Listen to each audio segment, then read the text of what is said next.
उसका भी ऐलान आज स्टेज से ही कर देंगे। बुलाते तो रहते हैं। हमारे बीच में सदानंद गाटे जी जो additional commissioner law and order है, अभी अभी आए हैं, बम्बई में उनकी नियुक्ति है। हम उनका शानदार स्वागत करते हैं, इस्तेमाल करते हैं।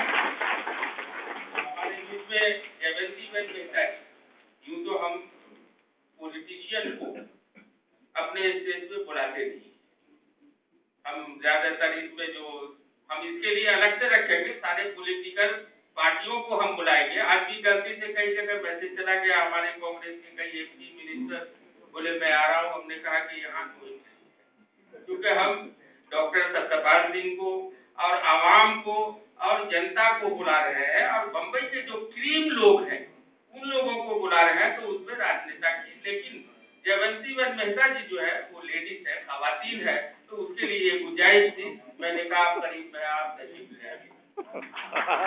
हमारे बीच में है डॉक्टर बलवंत शास्त्री जी, डॉक्टर भी है, ब्राह्मण भी है, कई मठ चलाते हैं, हमारे दोस्त हैं, और ये हमेशा हमारे कंधे से कंधा मिला करके साथ में चलते हैं। हमारे डॉक्टर ए.आर. मुंदरे साहब बहुत बड़े डॉक्टर हैं, और साथ में ये समाज की सामाजिक खिदमत भी जो है अंजाम देते हैं। हमारे बीच में एक मुंशी साहब है, अंसारी साहब, जो खैरुल इस्लाम के सदर है, अंजुमन खैरुल इस्लाम के, हम उनका इस्तकबाल करते हैं। मौलाना खुर्शीद जमाल नूरी साहब का इस्तकबाल करते हैं, अब्दुल सलाम खान कासमी साहब का इस्तकबाल करते हैं, अली खान फिल्म एक्टर साहब का इस्तकबाल करते हैं, और मौलाना हकीमी साहब जो निजात से बहुत जमाने से जुड़े हुए हैं, उन्होंने कदम खाया है कि हिंदुस्तान में जहाँ कहीं भी प्रोग्राम हो, हम कहीं निजात के प्रोग्राम को नहीं छोड़ेंगे। हमारे बीच में मैं नाम बोल रहा हूँ रोहित रावत जी, हम उनका भी इस्तकबाल करते हैं। हमारे सामने फ्रीडम फाइटर दाऊद साहब, खालिद कुरैशी साहब, एम.ए. सिद्दीकी साहब, अजहर अली साहब, मौलाना नौशाद साहब, हमारे दो बाबा बैठे। हम लोग वहां गए, वहां जिस तरह से इस्तकबाल हुआ आजमगढ़ में, पहले तो मैं सोच रहा था कि 200-500 आदमी होंगे। वहां हमारे राम मिलन यादव जी ने प्रोग्राम ऑर्गेनाइज किया था, कहीं होंगे वो, डॉक्टर बलवंत शास्त्री जी थे, तो लगभग 50,000 लोग हम लोगों को देखने आए। तो हम लोग ताज्जुब में थे, हम दोनों आपस में बात कर रहे थे कि इतने लोग कैसे आ गए। बाद में राम मिलन यादव ने बताया कि मैंने बताया था कि ये दोनों आदमी बिना हथियार के आतंकवादी से लड़ने के लिए जा रहे हैं, जिसमें हमारे बलवंत शास्त्री जी का पैर फ्रैक्चर हो गया।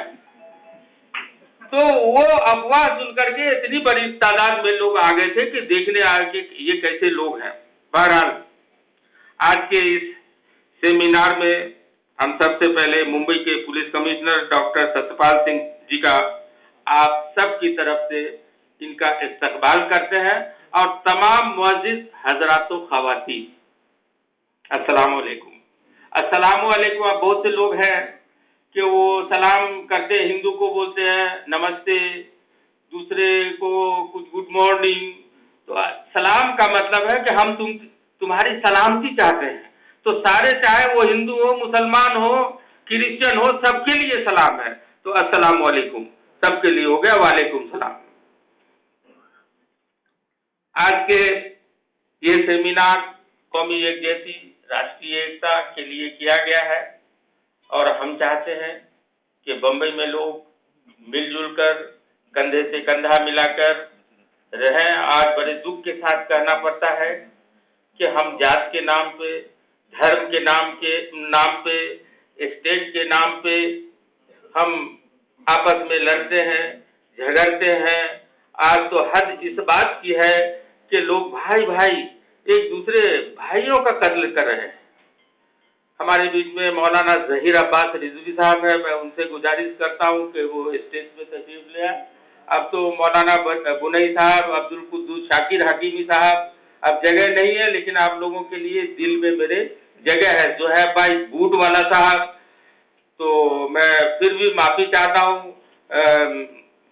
मौलाना मुस्तकीम मक्की साहब जो हुदा टाइम्स के एडिटर हैं, और मैं आप लोगों से माजरत चाहता हूं कि अभी आइंदा जो रखेंगे तो गोल मेज कॉन्फ्रेंस रखेंगे कि सारे लोग बैठ करके सामने बात करें।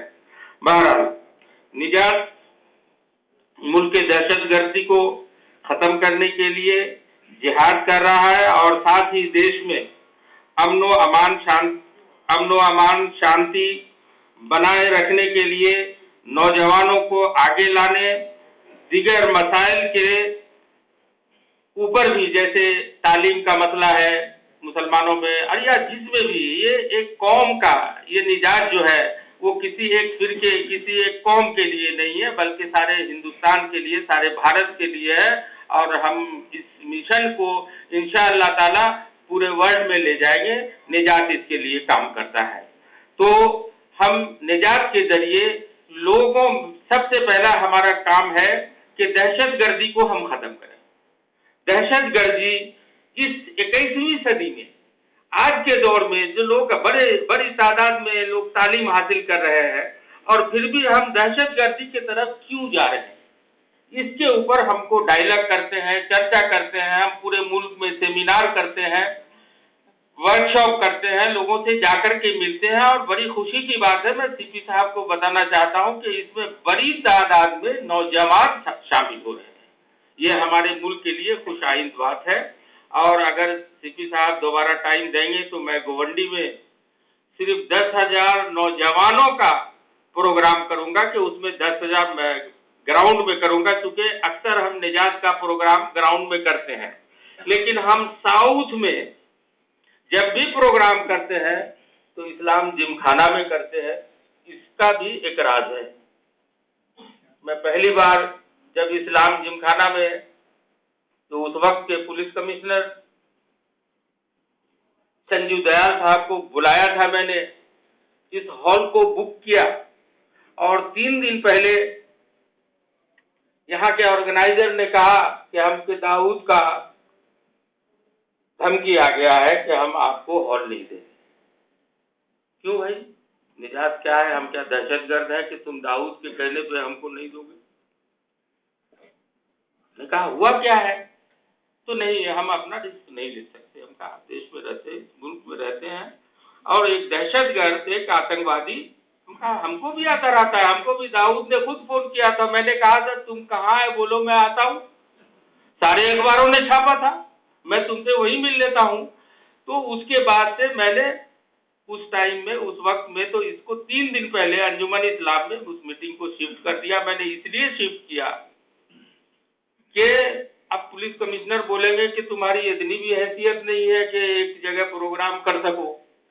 शिफ्ट किया, और उसके बाद हमने उनको बताया प्रोग्राम में कि ऐसा ऐसा, तो उन्होंने कहा कि आइंदा जब भी प्रोग्राम करना, इस्लाम जिमखाना आपके प्रोग्राम के लिए पुलिस बुक करके देगी।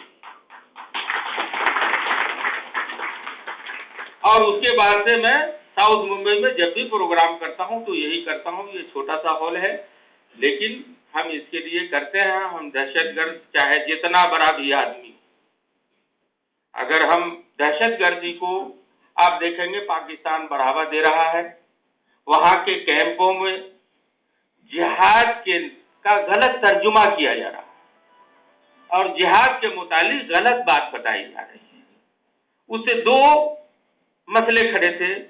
एक तो मुस्लिम बच्चों में भी कंफ्यूजन पैदा हो रहा था, और जो गैर मुस्लिम है वो भी ये समझ रहे थे कि वाकई खून खराबा ही